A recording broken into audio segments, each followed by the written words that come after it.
নমস্কার, আমি শ্রীরূপা। প্রাইম জলপাইগুড়িতে আপনাদের স্বাগতম। বর্তমান সময়ে শিলিগুড়িবাসীর পথে ঘাটে চলাফেরা করতে যেটা সবচেয়ে বেশি সমস্যা সৃষ্টি করছে তা হলো টোটো। টোটোর দৌরাত্মে নাজেহাল শহরবাসী, আর এ নিয়ে দীর্ঘদিন ধরে তাদের মধ্যে ক্ষোভ পুঞ্জীভূত হচ্ছে। পুজোর মুখে এই টোটো নিয়ে সমস্যা সমাধানে এবার তৎপর হলো শিলিগুড়ি পরিবহন দপ্তর। বৃহস্পতিবার শিলিগুড়ি পুর নিগমে এ নিয়ে এক বৈঠক সারলেন মেয়র গৌতম দেব। বৈঠকে উপস্থিত ছিলেন ডেপুটি মেয়র রঞ্জন সরকার, ট্রাফিক ডিসিপি সহ শিলিগুড়ি পুলিশ ও প্রশাসনের একাধিক কর্মকর্তারা। এরই পাশাপাশি পরিবহন দপ্তরের কর্মকর্তারাও এই বৈঠকে ভার্চুয়ালি যোগ দেন। বৈঠকে জানা যায়, প্রত্যেকটি টোটোর জন্য আলাদা আলাদা পরিচয়পত্র তৈরি করা হবে। টোটোগুলির গায়ে লাগানো হবে কিউআর কোড, যা স্ক্যান করলেই জানা যাবে ঠিক কোন রুটে টোটোগুলো চলাফেরা করতে পারবে। এরই পাশাপাশি বলা হয়, প্রত্যেকটি পুরসভা এবং শহরাঞ্চল থেকে প্রত্যেকটি টোটোর রুট ম্যাপ আগামী 30শে সেপ্টেম্বরের মধ্যে পরিবহন দপ্তরে পাঠানো হবে। সেই রুট ম্যাপ দেখে স্থির করা হবে টোটোগুলো কোন কোন অঞ্চলের মধ্য দিয়ে চলাফেরা করতে পারবে।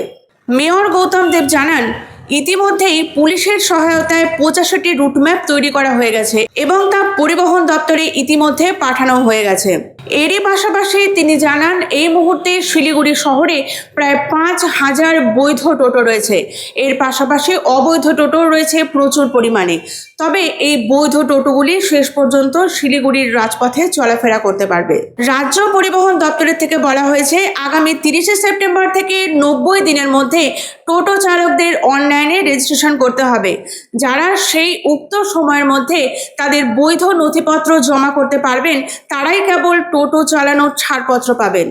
বৈঠক শেষে মেয়র সাংবাদিকদের জানান, শিলিগুড়ির রাস্তায় যেভাবে টোটোর দৌরাত্ম্য বেড়েছে এবং টোটোর সংখ্যা বেড়েছে, তা নিয়ন্ত্রণ করতে এই রাস্তা অবলম্বন করা ছাড়া আর কোনো দ্বিতীয় পথ নেই।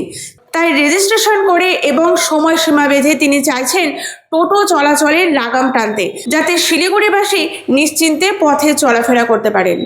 আমরা আজকে মিটিং করলাম, ভার্চুয়ালি ছিলেন জলপাইগুড়ি আরটিও, এআরটিও জলপাইগুড়ি ছিলেন, এসডিও জলপাইগুড়ি সদর, আমাদের এখানে ডিসিপি হেডকোয়ার্টার, তার সাথে এসিপি র্যাঙ্কে একজন ছিলেন, আমাদের কমিশনার, সেক্রেটারি, ডেপুটি মেয়র, আমি ছিলাম।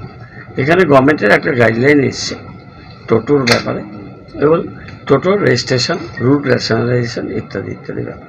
এখন প্রথমত আমাদের শিলিগুড়ি কর্পোরেশন এলাকায় কতগুলো রুট হবে সেটা আমাদের ঠিক করে 30 তারিখের মধ্যে ট্রান্সপোর্ট ডিপার্টমেন্টে পাঠাতে হবে। তার পরবর্তীকালে ওরা রেজিস্ট্রেশন ইত্যাদি ব্যাপারে অনেকগুলো রুলস আছে, অনেকগুলো নিয়ম তৈরি করেছে।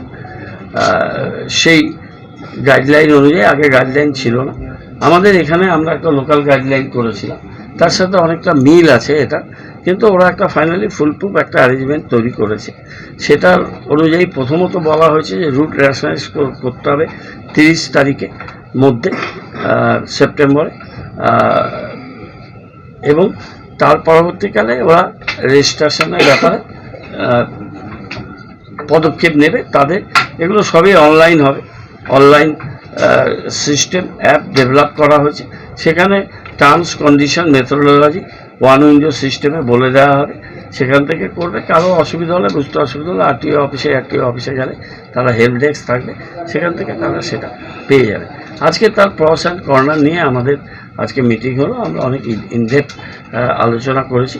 যেহেতু 30 তারিখ পর্যন্ত রুট রেশনালাইজেশনের টাইম আছে, আমাদের পুলিশের সাথে আমাদের কর্পোরেশনের অফিসাররা, ডেপুটি মেয়র থাকবে সেখানে, আমিও সম্ভব হলে থাকবো বা থাকবো না, কিন্তু আমরা ওই 85টা রুট প্রাথমিকভাবে চিহ্নিত হয়েছে। আরও কিছু যদি রুট অ্যাডিশন অল্টারেশন কিছু করার থাকে, সেটা আমরা 2-1 দিনের মধ্যে করে ওদের দিয়ে দেবো, যাতে 30 তারিখ ডেডলাইনের মধ্যে আমাদের এই কাজটা করতে হবে। তারপর ওরা 3 মাস টাইম, 90 ডেজ টাইম নিয়েছে, সেই টাইমের মধ্যে রেজিস্ট্রেশন, অন্যান্য প্রক্রিয়া, সেগুলো সবটাই ট্রান্সপোর্ট ডিপার্টমেন্টের ডাইরেকশানে হবে, এবং সেটা আমাদের যেরকম সিদ্ধান্ত আসবে, লোকাল বডিজের যা অবজারভেশন, যা করণীয়, সেটা আমরা ট্রান্সপোর্ট ডিপার্টমেন্ট তাদের আন্ডারে আরটিও এআরটিও আছে এবং ডিস্ট্রিক্ট ম্যাজিস্ট্রেটের আন্ডারেই তারা জেলায় কাজ করে। সেখানে আমরা সেই বিষয়গুলো নিয়ে প্রয়োজনীয় পদক্ষেপ করার ব্যাপারে সাহায্য সহযোগিতা করবো, কেননা কর্পোরেশন শহরের মধ্যে দিয়েও প্রচুর টোটো চলাচল করে এবং এটা একটা ইম্পর্টেন্ট কম্পোনেন্টস এবং এর সাথে বহু মানুষের জীবন জীবিকাও যুক্ত এবং মানুষের এখন অভ্যস্ত, টোটোতে অভ্যস্ত, অটোতে অভ্যস্ত মানুষ। শর্ট রুটগুলো এটাই মূল আমাদের মোড অফ ট্রান্সপোর্টেশন, সেটা নিয়ে আজকে ডিটেল কথা বলতে হচ্ছে।